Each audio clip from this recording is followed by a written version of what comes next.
Well, as we celebrate the spirit of Diwali, wealth, wisdom and strength, I'm joined by one of India's most thoughtful and respected market voices, Manish Chokhani, a veteran investor, mentor and former Inam honcho. Manish has always looked beyond the ticker, reminding us that real wealth isn't built overnight, but over time, through ownership, patience and purpose.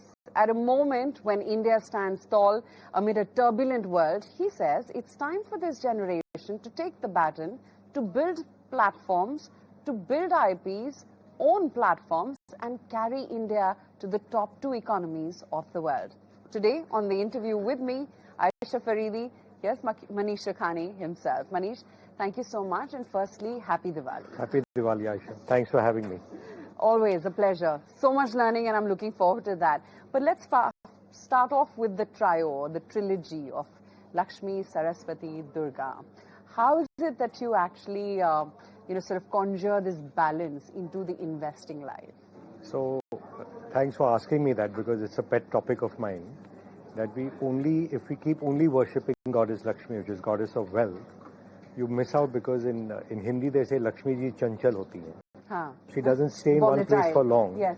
unless it's accompanied by knowledge and wisdom, which is the goddess Saraswati, which in India we worship her for her wisdom. And if you have all the knowledge or you have all the wealth, but you don't have love and emotion in your life, which is what goddess Durga represents, then what's the value of all of that?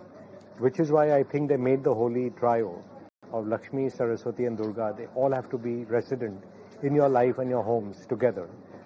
To give you a truly enriching life. And how do you equate that with the world of investing? So even in investing, if you think of it, the world keeps on changing.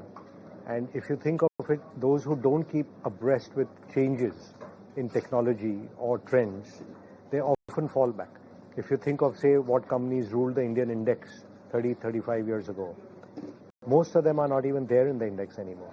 And if you weren't abreast with what was happening, whether it's in IT or whether it's with the trends elsewhere in the world and how they came and impacted us, you would have lost out on all of those opportunities as well. And similarly, if you only keep obsessed about your wealth or your knowledge, you sometimes lose out on the gratitude you must have for being born in this country. Yeah. Because again, it's something I say that if, when God was pointing you down to earth, if the GPS had got mildly off, imagine where you would have landed in the neighborhood, and you'd be more worried about your life or your livelihood rather than making wealth for yourself. Or like as we sit in Bombay this year, you see a culmination of so many infrastructure projects finally coming, making the metro and the coastal road and the Trans-Harbour Link, the new airport. So there is a rate of change which you feel happy about, as someone living in this country. And I always say, you're now in India at the best time, because the next 20 years, where the 27, 28-year-old average Indian will come into their own over the next 20 years, is very different from the average youngster in Europe or Japan, who only have the glory years to look in the rearview mirror. Youngsters No, they do have birth rate. I mean, it's not like it's gone to zero. But if you're born there, you're kind of surrounded with low energy. Your glory years are behind you. You're scared about, what China is going to do to you in Europe or Japan or wherever. So I think at least we are facing it with a spirit of confidence and optimism, that it will take time. We don't become a success overnight. But as this generation especially works towards it, and you said in your opening remarks about, now building our own IP, building our own brands, it's also something which will happen over the coming decade. And you've always maintained that, right? That from India now, if we have to become one of the top 2 or 3 economies of the world, it's upon the younger generation to take it forward, for them to ideate more, to own businesses and IPs. You've always emphasized on that. And there's a time for it, right? Like in our generation, we came just happy to make our livelihood and to have a house and a car and everything by the end of your life.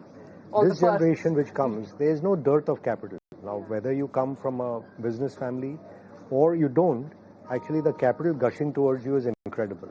And it's patient capital, because whether it's venture or private or even HNI families now putting in money, they give you the runway to go and try and create something.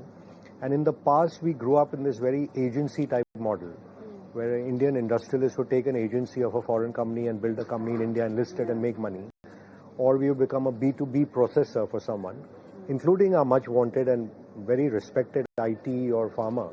We were really generic players for the world. We didn't really own the IP. So even if TCS makes, say, let's say even if but let's say they make $10 billion, the people they are servicing are individually all making $100 billion.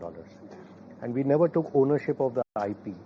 Similarly, in terms of brands, when you go abroad now, the largest market cap I think in Europe now is LVMH. Yeah. And all they did was take the small brands or artisans, put them together and build it into an aspirational luxury product. Now, is it conceivable that, say, a Titan takes Indian jewelry, Indian design, takes it global, and it's a different look, and you have a right to win over there? Is it possible that some of our Ayurveda companies, for example, which have wellness as a central theme, not like allopathy is treating you separately on physical side and mental health is treated separately. You have solutions which are very unique, and India does have a right to win. You take Indian hospitality, for example. We've all been used to, say, Marriott, then later it transitioned to Mandarin Oriental or things like that. Or the Four Is it Seasons, conceivable yeah. you will eventually see Indian hotels or some other brand like that taking Indian hospitality outside?